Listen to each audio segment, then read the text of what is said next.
ओम नमः सिद्धेभ्य।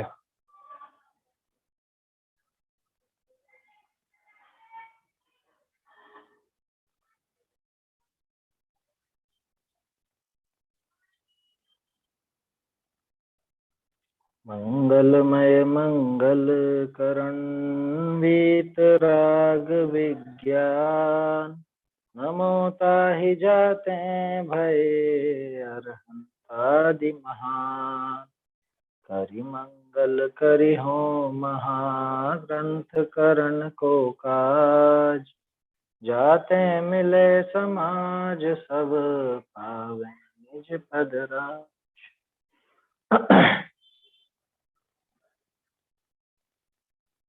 सम्यक ज्ञान चंद्रिका की पीठिका पर अपनी चर्चा चल रही है।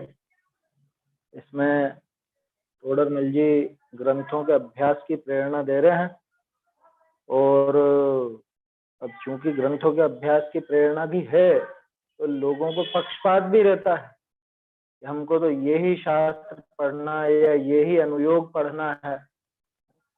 पक्ष रहे उसमें समस्या नहीं है, पक्षपात नहीं होना चाहिए। पक्ष तो हो सकता है, कोई ग्रंथ विशेष प्रिय हो तो बारंबार उसका अभ्यास करे, जैसे मोक्षमा प्रकाशक अपने को विशेष है तो अपन बार बार उसको पढ़ते। लेकिन उसके पक्ष में आकर के दूसरों का निषेध करने लग जाए, अन्य ग्रंथ को बेकार बताने लग जाए, वो चीज नहीं हो। पक्षपात बुरा है, तो पक्षपात की यहाँ पर मना है। और अपन ने देखा कैसे कोई प्रथमानियोग का पक्षपाती होता है तो प्रथमानियोग का पक्षपात रखता है कि भाई प्रथमानियोग की ही बात करो। कोई चरणानियोग का पक्षपाती होता है, वो कहता है चरणानियोग की बात करो, इन बातों में क्या धरा है, वस्तु व्यवस्था तो जैसी है वैसी है, जान भी लोगे तो क्या हो जाएगा, और नहीं भी जानोगे तो भी ऐसी की ऐसी रहनी है, तो कुछ करो तो फल लगेगा, ऐसा उनको विचार आता है। तो यहाँ पे टोडरमल जी बहुत ढंग से समझा रहे हैं कि भाई तू जो कहता है कि कुछ व्रत आदि धारण करो, कुछ उपवास आदि तप करो, या भक्ति आदि करो, या दान आदि दो, या कुछ विषय कषायों का त्याग करो तो लाभ होगा, तो इन सारी चीजों में भी ज्ञानाभ्यास ही प्रधान है, शास्त्राभ्यास ही प्रधान है। इन सब बातों में कल यही देखा अपन ने, तीन तो देख लिए थे। सबसे पहले तो ये समझाया था कि भाई अगर तुझे सुखी होना है तो ये जो तू व्रत आदि की क्रिया बता रहा है ये सारी की सारी होगी तो सही, ये सारी चीजें भूमिका अनुसार होंगी तो सही, लेकिन ये सम्यक दर्शन के बिना तो ऐसी है जैसे अंक बिना बिंदी। और इन समस्त वस्तुओं के बारे में सही, इनका सही स्वरूप समझे बिना सम्यक दर्शन ऐसा है जैसे बांझ का पुत्र, जैसे बांझ के पुत्र नहीं होता वैसे ही जिसने वस्तु स्वरूप नहीं जाना, सात तत्वों का स्वरूप नहीं जाना, उस जीव के सम्यक दर्शन नहीं। तो ये तो उसका पक्ष हो गया है ना, मतलब शास्त्राभ्यास क्यों कार्यकारी, किस प्रकार कार्यकारी, ये बात है। अब दूसरी बात जो उसने कहा था कि ये सब काम करो, कौन कौन से, व्रत तप भक्ति दान और ये ऋषियों के त्याग रूप संयम। तो उससे क्या कहा कि तू जो व्रत की बात करता है तो अहिंसादी है, जैसे है ना अहिंसादी व्रत है, तो जब तक जीव का स्वरूप नहीं समझेगा तो जीवों की अहिंसा कैसे पले। परिग्रह आदि का अपने से क्या संबंध है, अपने से क्या उनका लेना देना है अपना, और उनका क्या स्वरूप है ये नहीं समझेगा तब तक परिग्रह आदि के त्याग रूप व्रत कैसे ले। तो व्रतों में भी शास्त्रों का अभ्यास ही प्रधान है। क्यों? क्योंकि उस अभ्यास से ही पता चलता है जीव कैसा होता है, कहाँ होता है, किस किस प्रकार के जीव है, उनकी हिंसा कैसे होती है और अहिंसा कैसे साधना, या परिग्रह से अपना क्या लेना देना, उनको कैसे छोड़ा जाए, ये सब व्रत आदि में भी शास्त्राभ्यास ही उपयोगी है। ठीक है। दूसरी बात आई थी उपवास आदि तप की। तो क्या कहा था वहां पर कि तप की भी बात करो तो बहिरंग तप से अंतरंग तप उत्कृष्ट बताया है ना। और बहिरंग तप में भी सबसे छोटा तप है वो उपवास, तो जिसका तुमको इतना पक्ष पड़ा हुआ, और अंतरंग तप में शास्त्राभ्यास शामिल है और वो भी ऊंचा वाला। इसके ऊपर सिर्फ व्युत्सर्ग और ध्यान ही है। व्युत्सर्ग और ध्यान में भी वो ध्यान की महिमा और वो ज्ञान पूर्वक ही होते हैं। तो अंतरंग तप में भी ये शास्त्राभ्यास ही मुख्य है, इनके बिना नहीं हो सकता। तो तप में भी उसी की प्रधानता। फिर बात आई भक्ति की। भक्ति की बात करते हो तुम अरहंत का स्वरूप जाने बिना जो भक्ति करोगे, उसमें जो उछाला आएगा और उसमें जो पुण्य बंधेगा वो इतना विशेष नहीं हो। लेकिन अरहंत आदि का स्वरूप जान करके, अरहंत सिद्ध भगवान आदि का स्वरूप जान के, उनसे अपना स्वरूप जान करके अगर भक्ति उमड़ेगी, वो भक्ति विशेष फलदायी होगी और विशेष कार्य करेगी, होगी भी विशेष ही, उछाला भी विशेष रहेगा भक्ति का। आया समझ? तो इसलिए चाहे व्रत आदि की बात हो, चाहे तप की बात हो, चाहे भक्ति की बात हो, इन सब में ज्ञानाभ्यास माने शास्त्रों का अभ्यास ही प्रमुख। ज्ञानाभ्यास का अर्थ शास्त्राभ्यास नहीं है, लेकिन शास्त्राभ्यास साधन है ना उस ज्ञानाभ्यास का, इसलिए अपन ज्ञानाभ्यास को शास्त्राभ्यास से जोड़ते हैं। वैसे तो शास्त्र का अभ्यास और ज्ञानाभ्यास अलग अलग चीज है देखा जाए तो। क्यों कि शास्त्राभ्यास तो 24 घंटे कर सकता है जी, लेकिन उस पर विचार ही नहीं करे तो ज्ञानाभ्यास हुआ कि नहीं हुआ? कुछ भी नहीं हुआ, कुछ नहीं होगा उसको। शास्त्राभ्यास करते हो कि ज्ञानाभ्यास करते हो, ये अपने आप से प्रश्न होना चाहिए। कि हम जो दिन भर सुनते हैं, पढ़ते हैं, जो भी काम करते हैं, तो कोरा शास्त्रों का अभ्यास कर रहे हैं या ज्ञानाभ्यास भी चल रहा है ना? दोनों में बारीकी समझना चाहिए अपने को। तो 3 की बात तो हो गई थी। अब दान की बात है ना, उसने दान की भी कहा था ना, दान वान दो तो कुछ फल लगे। पूरा इन बातों से क्या होता? बहुरी दान 4 प्रकार है। 3 विषय: आहार दान, औषध दान, अभय दान। तो तात्कालिक क्षुधा के दुख को व रोग के दुख को व मरणादि भय के दुख ही को दूर करे है। और ज्ञान दान है सो अनंत भव संतान संबंधी दुख दूर करने को कारण है। क्या कहा? तीर्थंकर केवली आचार्य आदि के भी ज्ञान दान की प्रवृत्ति है।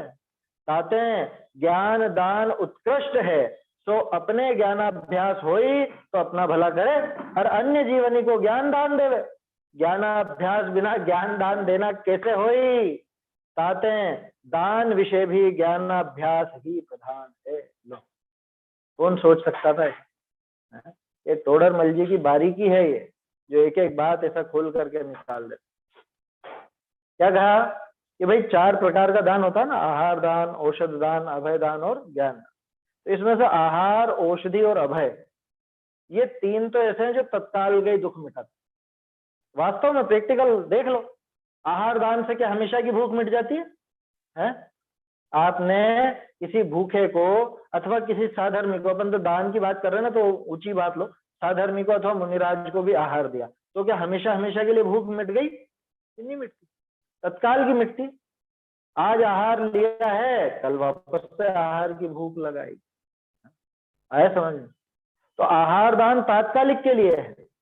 ऐसे औषध दान, आपका सिर दुखा है ना, या किसी का सिर दुखा और आपने उसको सिर दर्द की दवा दे दी साधर्मी को, और उसका सिर दर्द मिट गया, तो जिंदगी भर के लिए मिट गया है? जिंदगी भर के लिए तो नहीं मिट। जिंदगी भर के लिए मिटता होता है तो दवाइयों की दुकानें बंद हो जाती। क्या मिट गया है? अब अगली बार तो सिर दर्द होना ही नहीं है इसको, कुछ और भले हो जाए। तो आहार दान भी तात्कालिक, औषध दान भी तात्कालिक, और अभय दान जैसे आपने किसी को बचाया, क्या किसी से बचा लिया आपने, मान लो जैसे चूहा है, चूहा और बिल्ली पीछे भागी थी उसने, और आपने देख लिया और आप बिल्ली की तरफ दौड़े, बिल्ली को डरा करके भगा दिया आपने, तो चूहा इससे तो बच गया, लेकिन हमेशा के लिए बचा हुआ है क्या वो? पता चला इधर से तो बच के वो भागा और आपके घर के तरफ से निकला और उधर कुत्ते ने दबोच लिया उसको, या ऊपर चील बैठी हुई थी, चील आकर के उठा करके ले गई। नहीं देखे ऐसे दृश्य? तो अभय दान भी तात्कालिक ही है, हमेशा के लिए नहीं रहता। और जो ज्ञान दान है, ये ज्ञान दान अब आप खुद ही विचार कर लो, इसमें क्या बताऊं मैं। ज्ञान दान तात्कालिक नहीं होता, ये आगे तक असर करता है। अरे कितनी ही बार हमने तो खुद ने देखा है, बच्चे जो पाठशाला में बचपन में आते थे, ठीक है, फिर बाद में बड़े हो गए तो अब उनके माँ बाप उनको नहीं भेजे, या बाद में कुछ ऐसे पढ़ाई लिखाई में लग गए और सब हो गया, नौकरी वोकरी पे लग गए। लेकिन कभी उनको बचपन की याद आ गई कि अरे अपन ये चीजें पढ़ते थे और अपन ने तो ऐसा ऐसा पढ़ा था और अपन इस तरह से ये काम करते थे, ये चीजें अपन काम में नहीं लेते थे। वो बचपन का वो क्लिक करता है कि नहीं वहां पे उस, समझ में आ रही बात? अरे ये बात छोड़ो, वो जो निसर्ग सम्यक दर्शन की बात अपन करते हैं, वहां पे क्या होता है? पिछले भव में सुना हुआ पढ़ा हुआ वही तो स्मरण में आता है ना, है? तो बोलो ज्ञान दान कहाँ असर करता है? मोक्ष और प्रकाशक पेज नंबर 260 निकाल, क्या लिखा है वहां पे कि कदाचित यहाँ पे ये मोक्ष नहीं भी जा पाए, मोक्ष नहीं भी जा पाए तो पूर्व संस्कार के बल से देव शास्त्र गुरु का योग ना हो, देव शास्त्र गुरु का योग ना मिले तो भी ये अपना काम कर लेता है। देखो है ना,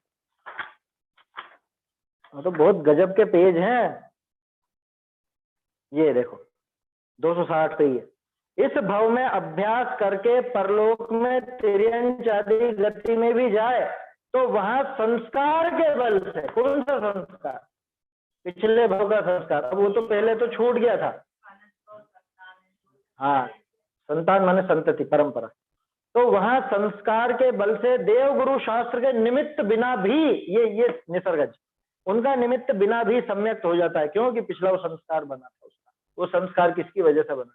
कि उसको ज्ञान दान मिला था, उसको वो बात मिली थी, किसी ने दी थी उसको। तो सोचो ज्ञान दान कितना गजब का उपकारी।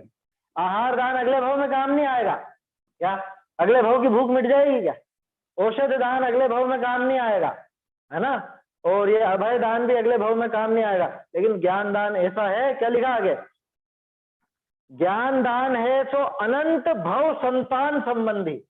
ये भव संतान का मतलब भव परंपरा। संतान का अर्थ यहाँ पे बच्चे बच्ची नहीं है, संतान माने संतति, परंपरा। अनंत भव संतान माने अनंत भवों की जो संतति है, अनंत भवों की परंपरा संबंधी दुख दूर करने का कारण है। क्या मतलब? अनंत भव बाद याद आ जाएगा कि अनंत भव बाद याद नहीं आएगा, अनंत भव की संतति मिटा देगा ये। बात समझ में आ रही है? अनंत भवों की जो परंपरा है, उस परंपरा का नाश कर देता है ये ज्ञान दान। हो गया था ना, वो शेर का, उसको शेर को ज्ञान दान मिला तो उसका अनंत भव सिमट के 10 भव के रह गए बस। 10वें भव में तो मोक्ष। क्या कहा? ये बाकी के 3 तो तात्कालिक क्षुधा के दुख को या रोग के दुख को या मरण आदि भय के दुख को ही दूर करते हैं। और ज्ञान दान है वो अनंत भव संतान संबंधी माने अनंत भवों की परंपरा संबंधी दुख को दूर करने का कारण। माने अनंत भव के दुख इसको होंगे ही नहीं, क्योंकि अनंत भव ही नहीं होंगे। जब अनंत भवों का नाश हो जाएगा तो अनंत भवों के दुख कहां से मिलेंगे? समझ में आ रही है बात? और देखो, जो जगत में सबसे ऊंचे जीव हैं, तीर्थंकर, केवली, आचार्य आदि, उनके भी ज्ञान दान की क्या करते हैं? तीर्थंकर क्या करते हैं? धर्मोपदेश ही तो देते हैं। केवली क्या करते हैं? धर्मोपदेश देते हैं। आचार्य आदि ने क्या किया? ज्ञान दान ही तो दिया ही। कुंद आचार्य को आज हम क्यों याद करते हैं बताओ? अरे वो तो ऐसा गजब का काम कर गया, हमको भेंट देगा, ये 84 पहाड़ की भेंट देगा। कि 84 का उपलब्ध? अरे जितने उपलब्ध है वो भी गजब के ही है ना, तो हमारे काम आ रहे हैं। ऐसा उन्होंने गजब का दान दिया है। जितने भी बड़े से बड़े हो गए उन सबको ज्ञान दान की वजह से ही याद किया जाता है। और बड़े से बड़े लोग ऐसा ही दान करते हैं। समझ में आ रही है बात? इसीलिए इससे प्रभावित होकर के तो टोडरमल जी ने अलग अलग जगह आत्मानुशासन में, पुरुषा सिद्धिपाय, मोक्षवार प्रकाशक में क्या लिखा? वस्तु तो ऐसी देनी जिससे धर्म बढ़े। एक जगह तो लिख दिया वस्तु ऐसी देनी जिससे स्वाध्याय बढ़े, जीवों में स्वाध्याय की प्रवृत्ति बढ़े, ऐसी वस्तु देनी। क्या? दान में, गिफ्ट में भी ऐसी वस्तु देनी जिससे कुछ स्वाध्याय में मदद मिले या स्वाध्याय में उपयोगी हो। तीर्थंकर, केवली, आचार्य आदि के भी ज्ञान दान की प्रवृत्ति है। ताते ज्ञान दान उत्कृष्ट है। देखो एक चीज विचार करो, हम देते हैं जो दान ऊंचा होगा, या जो आचार्य आदि तीर्थंकर आदि देते हैं वो दान ऊंचा होगा? तीर्थंकर किसी को भोजन नहीं देते, तीर्थंकर किसी को दवाई नहीं देते, वो निश्चय की बात लगाओ तो लग भी जावे क्या, आत्मा की खुराक तो ये शुद्ध आत्म तत्व का विचार है, वो उनसे मिलता है, तो वो निश्चय से आहार भी दे दिया उन्होंने निश्चय से अभय भी उन्होंने ही दिया है, निश्चय से एक और कौन सा रह गया, औषधि भी, मिथ्यात्व का नाश करने की औषधि भी उन्होंने ही दी है। वो बात नहीं कह रहा हूँ, लेकिन वास्तव में गंभीरता से विचार करो तो उन्होंने दिया क्या, वो ज्ञान दान ही तो देते हैं। उनका दिया हुआ दान ज्यादा ऊंचा या हम जैसों का दिया हुआ दान ज्यादा ऊंचा? उनका ऊंचा। तो वो तो सिर्फ और सिर्फ एक ज्ञान दान देते। अपन बाकी सब चीजों में भी विचार करते हैं भी, किसी को आहार दो, किसी को ये दवाई दे दो, किसी को अभय दे दो। सबसे प्रमुख कौन, दान में मुख्य कौन? दान में मुख्य ज्ञान दान। आया समझ? इसलिए कभी भी दान का विचार भी बने ना तो ऐसी जगह लगाना और ऐसी वस्तु में लगाना जिससे ज्ञान बढ़े, लोगों को स्वाध्याय की रुचि बढ़े। लोग तो इतने सीधे और इतने भोले हैं, भोले। तोडरमल जी ने तो भोले लिखा ना, भोले का अर्थ समझते हैं ना, मूर्ख। कैसे मूर्ख? पैसा कहाँ देंगे कि जहां मेरा बड़े बड़े अक्षरों में नाम लिखाया जाए। झंडारोहण करता, ये करता और वो करता, पता नहीं क्या क्या, विमोचन करता एक आमंत्रण करता, एक विमोचन करता, एक उद्घाटन करता, एक झंडारोहण करता। समझ में ही नहीं आता है कौन क्या कर रहा है इनमें से। समझ में आ रही बात? अच्छा, लोगों को रस भी उसी का रहता, जबकि जिसमें नाम हो वहां ये दान देने की सोचता, जबकि दान ऐसा देना और ऐसी वस्तु का देना और ऐसी जगह देना कि जिससे ज्ञान की प्रवृत्ति बढ़े, शास्त्राभ्यास की प्रवृत्ति बढ़े। समझ में आ रही बात? अच्छा ठीक है, ज्ञान दान करेंगे, लेकिन उसकी भी शर्तें हैं। क्या शर्त है? बताते हैं, ज्ञान दान उत्कृष्ट है, वो तो उत्कृष्ट है, ये बात तो हो गई। तो अपने ज्ञानाभ्यास हो ही तो अपना भला करे और अन्य जीवनी को ज्ञान दान दे। ज्ञान दान दे कैसे? पहले खुद ज्ञान ले तो ज्ञान दान देना। खुद को तो मालूम नहीं है कि चलो चलो मैं समझाता हूँ तुम सबको, आ जाओ मैथ्स की किताबें ले आओ, मैं मैथ्स पढ़ाऊंगा आज। तो तुझे मैथ्स आती है कि नहीं? मैं तो मैथ्स में फेल हो गया था गणित में फेल हो गया, और ये गणित सिखाएगा दूसरों को? बोलो क्या है ज्ञान दान की शर्त? सबसे पहली शर्त है कि पहले तो वो खुद उसमें भीगा हुआ हो, वो वस्तु उसके पास हो तो ही तो देगा ना। किसमें देखा था, थोड़े दिन पहले आया तो था, हाँ उसमें अष्टपहुड़ में ही तो था शायद, प्रव्रज्या के प्रकरण में, कि जिनके पास जो होता है वही तो देंगे, हैं? उनके पास है तो वो दे सकते हैं, ज्ञान सुख आदि वो दे सकते हैं, उनके पास है तो दे सकते हैं। अब जिसके पास खुद के पास नहीं हो वो कैसे दे? तो अपने ज्ञानाभ्यास हो तो अपना भला करे और अन्य जीवों को ज्ञान दान देवे। अब उल्टी गंगा बह रही है, पहले देने का भाव ज्यादा है, खुद को नहीं पढ़ना है, पढ़ाने का भाव पहले है। खुद को नहीं पढ़ना, खुद को अभ्यास नहीं करना, और मैं सबको पढ़ाऊं। चाहते हैं ज्ञान दान तो उत्कृष्ट है ही सही, लेकिन अपने ज्ञानाभ्यास हो तो अपना भला करे और अन्य जीवों को ज्ञान दान तब जाके दे सकता है। ज्ञानाभ्यास बिना ज्ञान दान देना कैसे हुई? बोलो।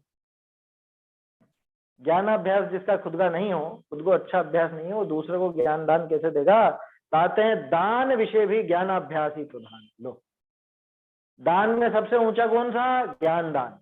और ज्ञान दान के लिए ज्ञानाभ्यास अनिवार्य है, इसलिए ज्ञान का अभ्यास करो भैया, करना चाहिए। तो दान में भी वही प्रमुख। देखो, व्रतों में भी ज्ञानाभ्यास प्रमुख है ना, तप में भी ज्ञानाभ्यास प्रमुख, भक्ति में भी ज्ञानाभ्यास प्रमुख, और दान में भी ज्ञानाभ्यास प्रमुख। अब कौन सा बचा? विषयों से विरक्ति, वो भी देख लो। अब बहुत बढ़िया बात है, उदासीनता की बात की थी ना इसने, विषय आदि से उदासीन हुजे, ऐसा कहा था ना। बहुत बढ़िया उदाहरण है। बहुरी जैसे जन्मते ही कई पुरुष ठिगनी के घर गए, ठिगनी मतलब ठग, ठगों के घर गए, कहा तेने ठिगनी को अपने माने हैं। बहुरी कदाचित को पुरुष किसी निमित्त से हो अपने कुल का वह ठिगनी का यथार्थ ज्ञान होने ते ठिगनी सो अंतरंग विषय उदासीन भया, इनको पर जानी संबंध छुड़ाया चाहे। बाय जैसा निमित्त है तैसे प्रवर्ते है। बहुरी को पुरुष तिन ठिगनी को अपना ही जाने है, और किसी कारण ते को ठीक स्यों अनुराग रूप प्रवर्ते है, कोई ठीक स्यों लड़ करे उदासीन भया आहार आदि का त्यागी हो। ये उदाहरण समझ में आया? क्या हुआ कि बचपन से ही, जैसे फिल्मों में बताते हैं ना कि बचपन से वो डाकू उठा करके ले गए बच्चों को, क्या, और उसके पास ही पल रहे हैं वो बच्चे।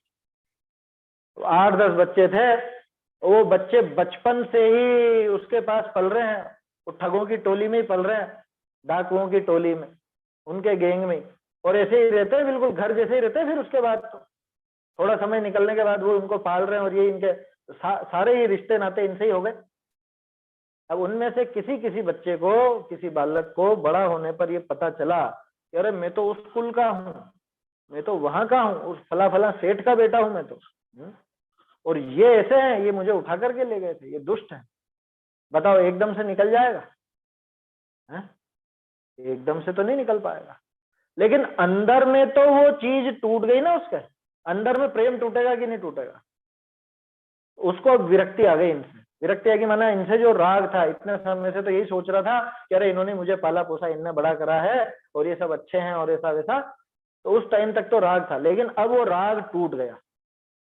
राग टूट गया, उनका संग अभी नहीं टूटा, ध्यान रखना, अभी उनका संग तत्काल नहीं तोड़ सकता। क्यों? कि एकदम से छोड़ के वो भी जाने नहीं देंगे और इसके भी कई मजबूरियां होंगी, है ना?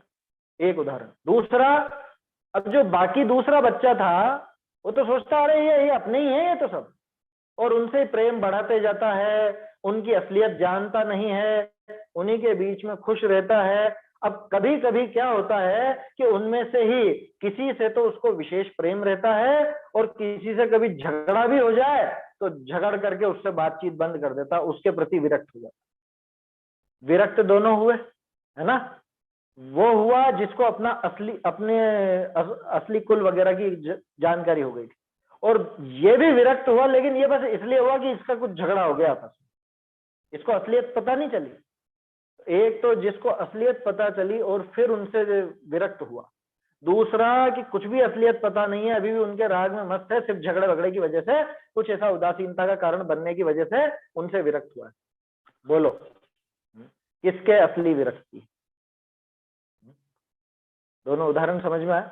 जिसको अपने कुल आदि का बराबर ज्ञान हो गया है, जिसको असलियत पता चल गई है, उसकी विरक्ति असली है ना।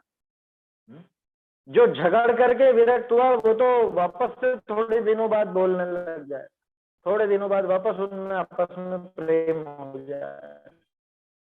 असली किसके है? असली विरक्ति तो उसी के है कि जो असलियत जान चुका है। ठीक है ना? ये तो था उदाहरण। अब ये देखो, कैसे अनादित सर्व जीव संसार विषय प्राप्त है, कहा कर्मणि को अपने माने है। बहुरी कोई जीव किसी निमित्त से हो, जीव और कर्म का यथार्थ ज्ञान होने ते कर्मणि से उदासीन भया, तिनको पर जानने लगा, तिनसे संबंध छुड़ाया चाहे। जल्दी छूटे देर से छूटे वो अलग मुद्दा है, लेकिन संबंध छुड़ाया चाहे। बाय जैसे निमित्त है तैसे वर्ते है। ऐसे जो ज्ञानाभ्यास से उदासीनता हुई सोई कार्यकारी है। बहुरी कोई जीव तिन कर्मणि को अपने जाने है, और किसी कारण से कोई शुभ कर्म से अनुराग रूप प्रवर्ते है, कोई अशुभ कर्म से दुख का कारण जाने उदासीन भया विषयादि का त्यागी हो है। ऐसे ज्ञान बिना जो उदासीनता हुई तो पुण्य फल की दाता है, मोक्ष कार्य को न साधे। कहते हैं उदासीनता विषय भी ज्ञानाभ्यास ही प्रधान है। देखो महामुनि के भी, एक मिनट, यही प्रकार अन्य भी शुभ कार्य विषय ज्ञानाभ्यास ही प्रधान जानना। देखो महामुनि के भी ध्यान अध्ययन दो ही कार्य मुख्य है। कहते हैं शास्त्र अध्ययन ते जीव कर्म का स्वरूप जाने, स्वरूप का ध्यान करना। देखो क्या कहा है यहाँ पे, उदाहरण तो समझ में आ गया था ना। अब दोनों तरह के बालक हैं, और एक को असलियत पता चल गई है और उसको असली विरक्ति हो गई है, और दूसरे को भी कुछ असलियत पता नहीं है, बस ऐसे ही थोड़ा सा कुछ झगड़ा वगड़ा हो गया इसलिए विरक्त। तैसे अनादि ते सर्व जीव संसार विषय प्राप्त, सारे के सारे संसार में पड़े, जैसे वो ठगों की टोली में पड़े थे ऐसे ही संसार में पड़े। कहा कर्मणि को अपने माने हैं उन कर्मों को अपना मानता है, जैसे ये मानता है उन ठगों को अपना। बहुरी कोई जीव किसी निमित्त से हो, कौन से निमित्त से, कि कोई सच्चे गुरु मिल गए, देवशास्त्र गुरु का उपदेश मिल गया या उनका संपर्क हो गया, कोई साधर्मी मिल गया है, उसके उपदेश से इसको जीव और कर्म का यथार्थ ज्ञान हुआ, है ना। जीव और कर्मों का आपस में क्या संबंध है, जीव का अन्य द्रव्यों से क्या संबंध है, परस्पर में इनका कुछ कर्ता कर्म पना या कुछ ऐसा घटित होता है या नहीं, ये सारी असलियत उसके ऊपर खुल गई, है ना। वो समझ गया ये सब बातें।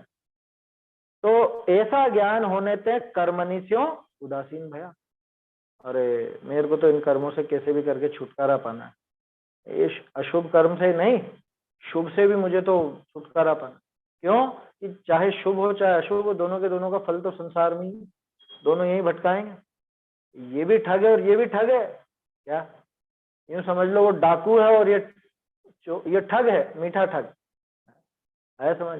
डाकू पाप तो है, डाकू वो बंदूक अड़ा करके और लूटेगा, और ठग मीठी मीठी बातें करके लूटेगा। तो पुण्य और पाप ये दोनों इसी तरह के ठग हैं। तो कर्मों से उदासीन हो गया, तिनको पर जानने लगा, न सिर्फ उन कर्मों को बल्कि कर्मों के फल में जो दशाएं मिल रही थी उनको भी, जो वस्तुएं मिल रही थी उनको भी पर जानने लग गया। तिन से संबंध छुड़ाया, चाहे उनसे संबंध छुड़ाना चाहता, बाह्य जैसे निमित्त है तैसे वर्ते। अब छुड़ाना चाहता है ये तो अंतरंग की बात हो गई, बाहर में तो सारी चीज अपने हाथ में नहीं होती ना, जैसा जैसा निमित्त बनता है उस अनुसार प्रवर्तन करता है। कभी अनुकूल निमित्त मिलते हैं, कभी प्रतिकूल निमित्त मिलते हैं, उन सब में साम्य भाव रखते हुए उन कर्मों का नाश करना चाहता है और विरक्त रहता है सभी तरह के कर्मों। ऐसे जो ज्ञानाभ्यास से उदासीनता हो सोई कार्य करे, बोलो यही है ना सही ढंग, तो सही तरीका यही है। ज्ञानाभ्यास से इस तरह की उदासीनता होती है, दिखावे की नहीं होती, अंदर से मन फट जाता है ना, अंदर से मन फट जाता है। ऐसी उदासीनता ज्ञानाभ्यास से होती है, वही कार्यकारी है वास्तव में, और कोई काम की नहीं है। दूसरा जीव, बहुरी कोई जीव तिन कर्मणि को अपने जाने हैं, अरे अरे देखो पुण्य कितना बढ़िया, शुभ भाव होने चाहिए जीवन में, शुभ भाव में लगना चाहिए हमको तो है। उन कर्मों को अपना जानता और किसी कारण से कोई शुभ कर्म से अनुराग रूप प्रवृत्त है। कौन से कारण से, अरे अनुकूलता मिलती है ना, ये तो सबसे बड़ा कारण है, स्वर्ग मिलेगा, विषय भोग मिलेंगे, इन कारणों को देख करके वो शुभ भावों में लगता है, पुण्य कर्म में लगता है। शुभ कर्म से अनुराग रूप प्रवृत्त है, कोई अशुभ कर्म से दुख का कारण जानी उदासीन भया विषयादिक का त्यागी हो है। अब कभी कभी अशुभ कर्म से दुख होता है ऐसा जान करके पाप से तो छूटता है, पाप का तो त्याग करता है, विषय भोगों का तो त्याग करता है। अब इस पॉइंट पर आप जाके आए टोडर में जी, उसने जो उठाया था ना कि भाई विषय भोगों का त्याग करो, उन्होंने कहा कि विषय आदि का त्याग भी कर दिया किसने, असलियत नहीं जानने वाले ने, जिसको असलियत पता नहीं चली विषयों की कर्मों की, उसने सिर्फ पाप के फल के डर से, पाप का डर नहीं है उसको, पाप का डर थोड़ी ना, पाप के फल का डर है उसको, और ये अपन इन विषयों को भोगेंगे तो नरक जाना पड़ेगा, इन विषयों को भोगेंगे तो तिर्यंच में जाना पड़ेगा, इन विषयों को भोगेंगे निगोद जाना पड़ेगा। अरे छोड़ो छोड़ो छोड़ो, मोक्षमा प्रकाशक ने तो बहुत बढ़िया ढंग से खुलासा किया है ना टोडरमल जी साहब, वहां तो बहुत अच्छे से समझाया है।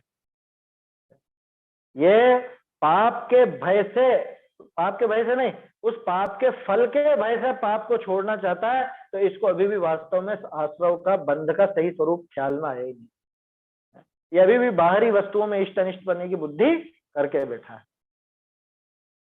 तो किसी अशुभ कर्म से दुख, किसी अशुभ कर्म को दुख का कारण जान के उदासीन हुआ विषयादिक का त्यागी होता है। क्यों छोड़े भाई विषय, विषय भोग क्यों छोड़ा, रात का खाना क्यों छोड़ा, आलू प्याज क्यों छोड़ा, अरे नरक में जाना पड़ जाएगा, नरक में नहीं जाना, स्वर्ग में जाना चाहते, स्वर्ग में जाएंगे अच्छे बढ़िया। शिक्षा भी ऐसे मिलता है, तुम ऐसी मिलती है लोगों को, शांति धारा करो, अगला भाव स्वर्ग का पक्का है तुम्हारा।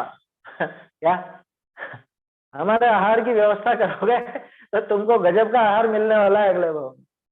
बोलो, ये सब उपदेश दिया जाता है ना। क्या कह रहे हैं? किसी अशुभ कर्म से दुख का कारण जान के उदासीन हुआ विषयादिक का त्यागी होता है। उसे दुख का कारण जान करके उससे उदासीन हो जाता है और विषयादि छोड़ता है।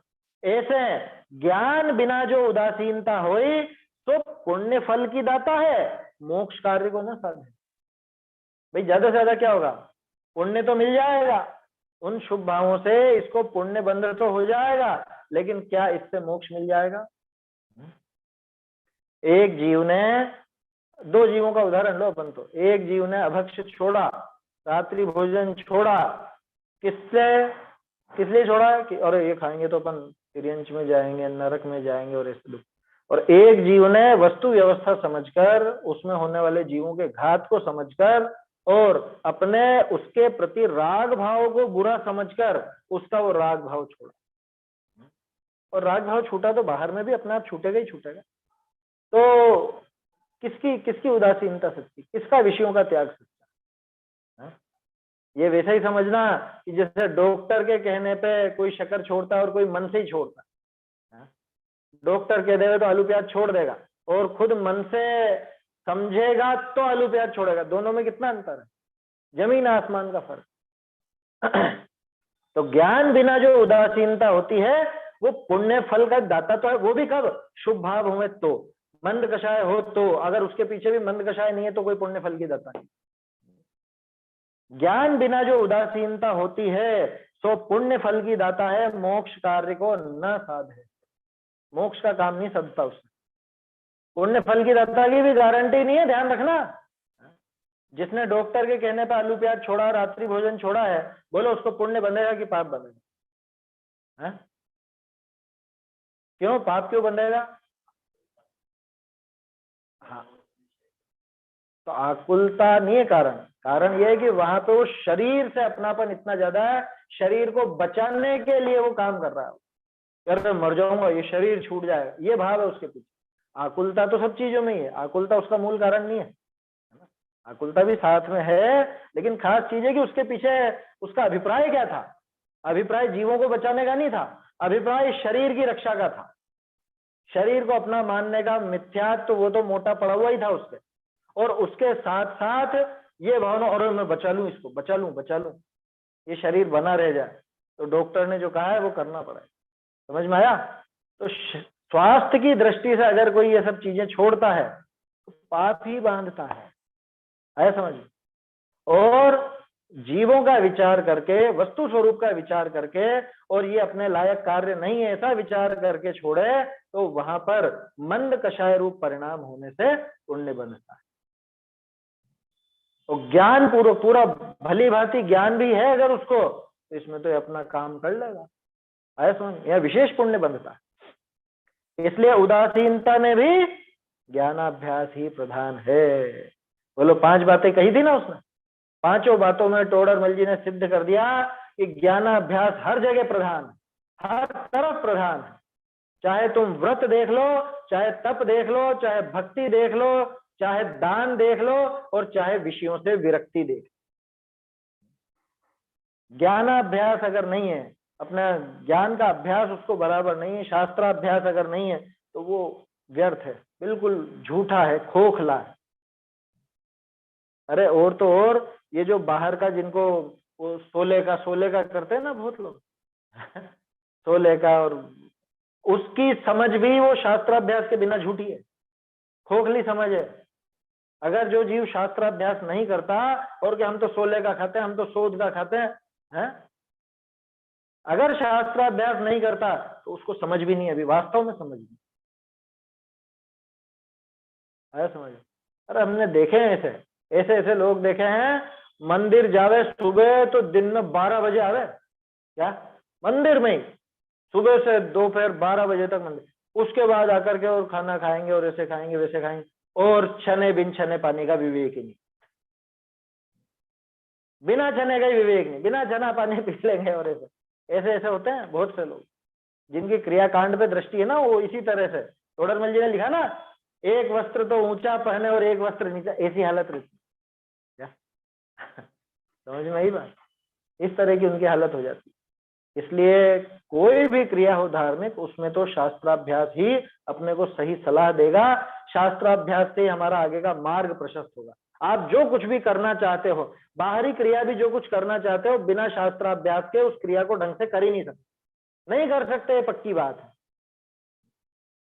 समझ में आ रही है बात? कुछ भी काम अगर शास्त्राभ्यास आपका है, आप उसको ढंग से पढ़ते हो, शास्त्राभ्यास नहीं, ज्ञानाभ्यास। शास्त्राभ्यास कहने में तो वो रीडिंग और वो सुनना, बस उसी पे दिमाग जाता। ज्ञानाभ्यास, तत्व विचार, वो अगर चल रहा है, वो अगर होता है, तब तो आप हर काम ढंग से कर लोगे। श्रावक में जो विवेक की प्रधानता कही जाती है, वो विवेक इस ज्ञानाभ्यास से ही आता, इसके बिना नहीं आता। ज्ञानाभ्यास करने वाली महिला कैसे अपना चोका करती है, कैसे वो परंडे वगैरह का काम करती है, या किस तरह से भोजन बनाती है, और एक बिना ज्ञानाभ्यास वाली महिला करती है, दोनों में जमीन आसमान का अंतर दिख गया। कैसे छने बिन छने का काम करना, कैसे पानी छानना, पानी छानने की तमीज नहीं है, अभी तो अकल नहीं कैसे छाना जाता क्या? सब वैज्ञानिक विधि है पूरी, शास्त्रों में किस तरह से क्या काम किया जाता है। तो ये सब चीजें कैसे पता चलेगी बताओ? भोजन बनाना तो कैसे मर्यादा का ध्यान रखना, ये सब चीजें किससे पता चलेगी? ये सब शास्त्रों के माध्यम से पता चलती है ना। मैंने तो बिल्कुल बेसिक बात करी ना, भोजन की, रसोई की, ये तो घर घर की कहानी है। तो इसमें भी आपको ज्ञानाभ्यास बिना पार नहीं पड़ेगी। जैनी का आहार पानी कैसा होता है, कैसा भोजन होता है, ये शास्त्र अभ्यास बिना पता नहीं चले। समझ में आ रही बात? मकान कैसे बनाना है, शादी ब्याह कैसे करना, इसमें भी शास्त्र अभ्यास के। हाँ, आपको मालूम चलेगा कि कहाँ पे व्यर्थ की हिंसा कितनी करनी है और कितनी नहीं करनी है, कितनी अपनी भूमिका में उचित है और कितनी उचित नहीं है। ये सब शास्त्राभ्यास के बिना पता नहीं चलने वाला, उसके बिना कोरा दिखावा होकर रह जाए। और बताओ, खैर वो तो पहले ही आ गई, पूजा कैसे करनी, विधान कैसे करना, ये सब शास्त्राभ्यास के बिना पता नहीं चल रहा। जगत का कोई भी काम अगर कोई श्रावक विवेक पूर्ण करता है, तो उसके पास वो ज्ञानाभ्यास का ही बल है, उसी के सहारे वो विवेक चलता है, उसी के सहारे उसकी सारी क्रियाएं ढंग से होती है।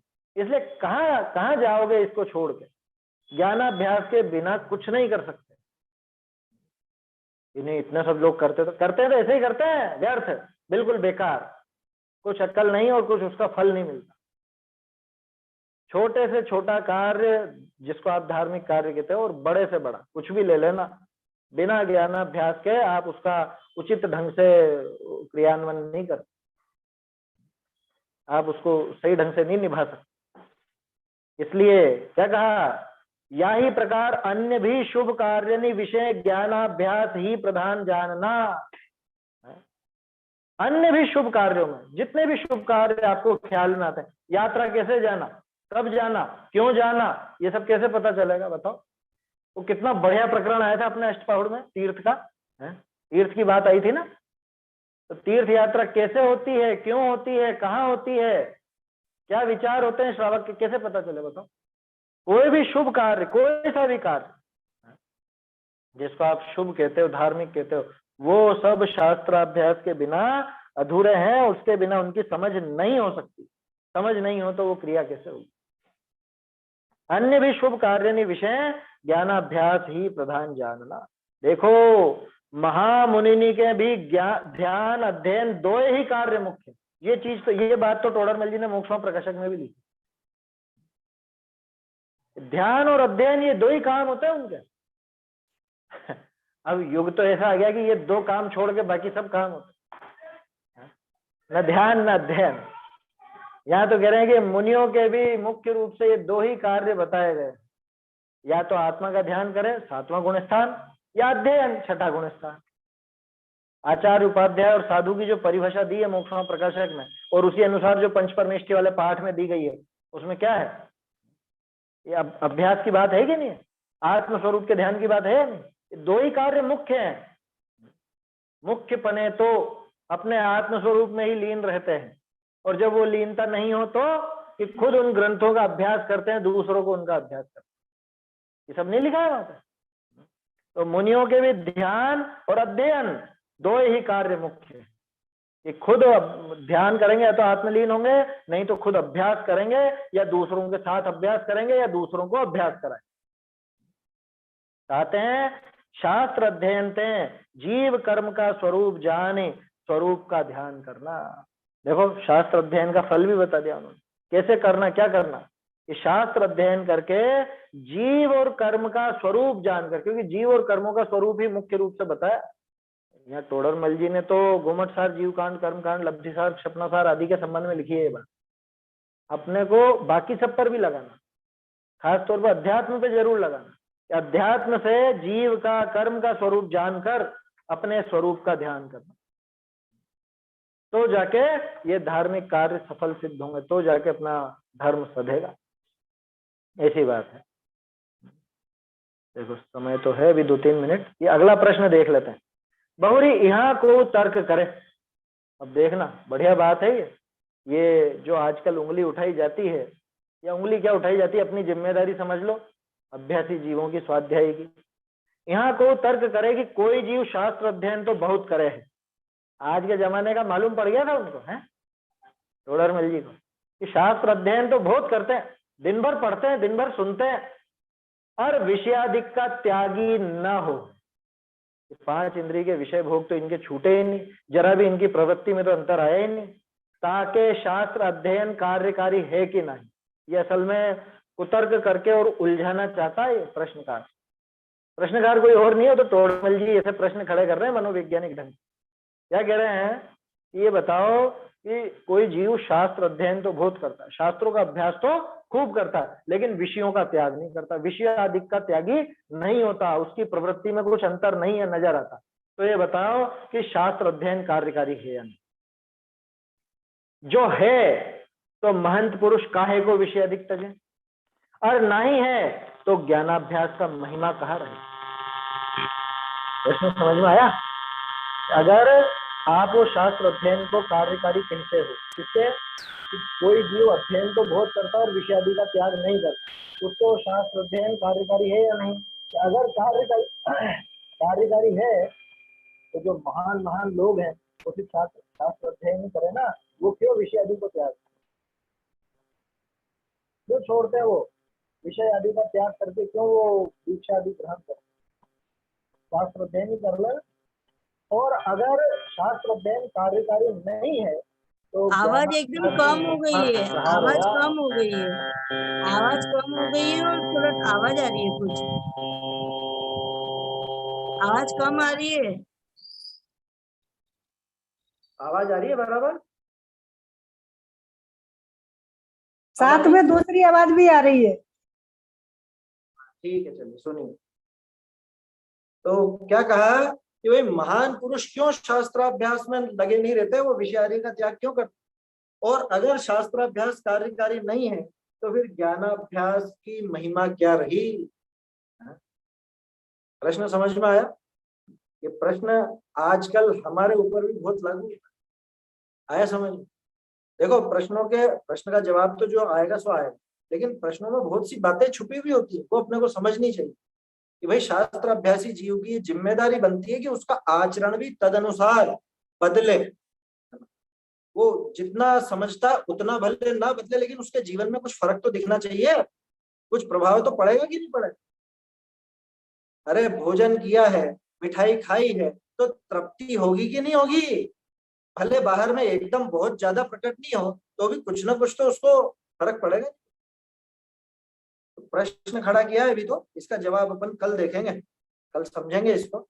एक चीज और बतानी थी, अब बारिश का मौसम प्रारंभ हो गया है और शाम के समय जीव भी बहुत पैदा हो रहे हैं, कीड़े मकोड़े भी बहुत पैदा होने लगे। तो ऐसा विचार किया है कि शाम को जो अष्टपहूर की स्वाध्याय चलती है वो अपन सुबह 9 बजे से रखें। आज की तो करेंगे शाम को ना, आज शाम को तो रहेगी, लेकिन फिर कल से अपन सुबह 9 बजे से अपन रखेंगे। और भी अंतिम सूचना मैं आपको शाम की स्वाध्याय के बाद दे दूंगा। जो लोग उसमें जुड़ते हैं फिर वो शाम के स्थान पर अपन सुबह ही रखें, और किसी को अगर विकल्प हो तो वो शाम तक बता देगा भाई 9 बजे में अगर कोई समस्या हो। अभी तो 9 बजे का हमारे मंदिर में सुबह स्वाध्याय होता है द्रव्य संग्रह का।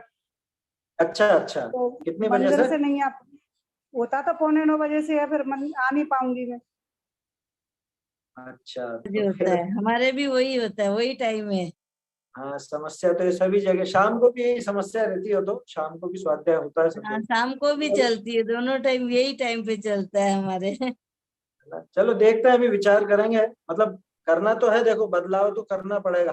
कारण ये है कि अब जीव बहुत पैदा हो रहे हैं, कीड़े मकोड़े बहुत हो जाते हैं, तो शाम का विकल्प थोड़ा कम है अब। शाम के आज तो रहेगी, आज शाम को और अपन फाइनल कर लेंगे कैसा क्या रखना है उसको। निज निधि निज में बताई, यह अनंत उपकार है, इसके लिए जिनवा बार वंदना शत बार।